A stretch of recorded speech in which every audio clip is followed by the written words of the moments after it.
नमः शिवाय। आज इस वीडियो में मैं आप सभी के लिए श्रावण मास महात्म्य का 27वां अध्याय लेकर आई हूँ।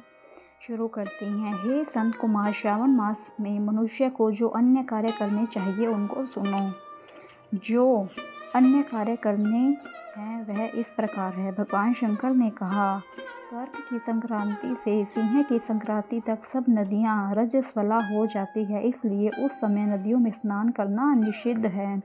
समुद्र में गिरने वाली नदियों में स्नान कर सकते हैं, इसमें कोई दोष नहीं लगता। कुछ महर्षियों का कहना है कि कर्क संक्रांति से दक्षिण दिशा में स्थित भगवान अगस्त्य के उदय काल तक नदियाँ रजस्वला रहती है।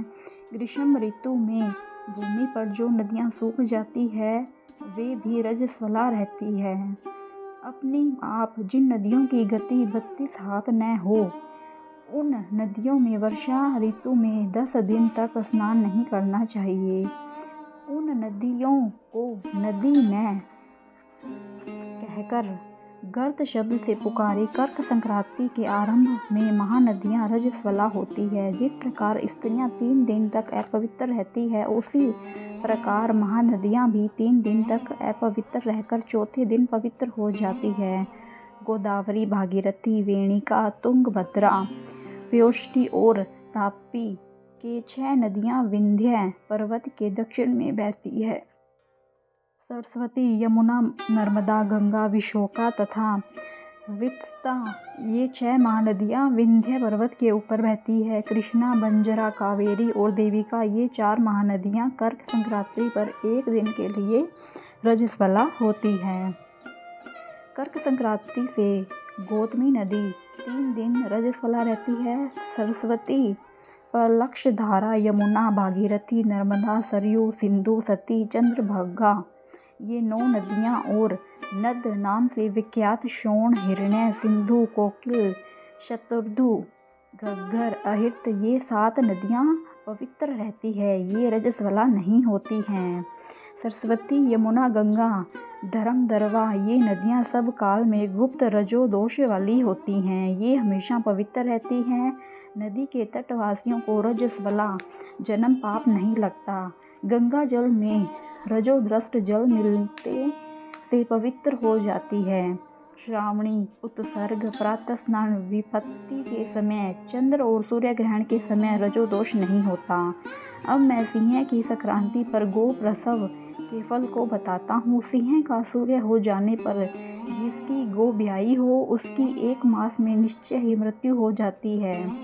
उस समय की गो प्रसव की शांति का उपाय सुनो। जिसके करने से मनुष्य सुखी हो जाता है उस गो को ब्राह्मण को दान कर देनी चाहिए। पीली सरसों तथा शुद्ध गऊ घृत द्वारा होम कराना चाहिए। श्री सूक्त या शांति सूक्त द्वारा स्नान कराना चाहिए। घी और तिल की 1000 आहुतियाँ देनी चाहिए।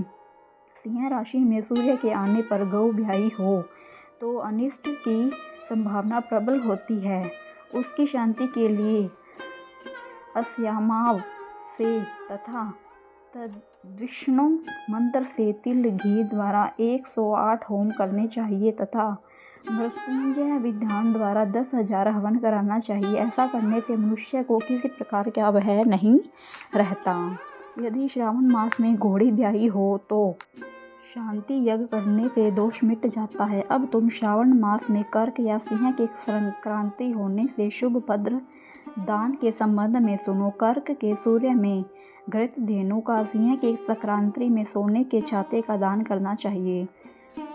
श्रावण मास में वस्त्र दान का बड़ा भारी फल होता है। श्रावण मास में भगवान श्री हरि की प्राप्ति के लिए साधक को घृत कुंभ, घृत धेनु तथा फलों का दान करना चाहिए। अन्य महीनों की अपेक्षा इस महीने में किया गया दान अक्षय फल प्रदान करता है। मुझे इस महीने से अधिक प्रिय और कोई महीना नहीं है। जो इस महीने में व्रत करता है वह विशेष रूप से मेरी कृपा का प्राप्त होता है। ब्राह्मणों का राजा चंद्रमा और प्रत्यक्ष देवता सूर्य है, ये दोनों मेरे नेत्र हैं। अंत उनकी संक्रांति संज्ञा कर्क तथा सिंह संज्ञा हुई। मनुष्य को चाहिए श्रावण मास में प्रातः स्नान कर शिव पूजन करें और इस मास का महात्म्य तथा कथा भक्ति के साथ पूरे मास सुनता रहे। श्रावण के महीने के व्रत करने से 7 प्रकार की जो बंध्याएँ हैं उनको भी पुत्र प्राप्ति हो जाती है। इस महीने में श्री व्यास जी की भी पूजा करनी चाहिए। जिसने श्री वेद व्यास जी को प्रसन्न कर लिया उसने मानो मुझे प्रसन्न कर लिया।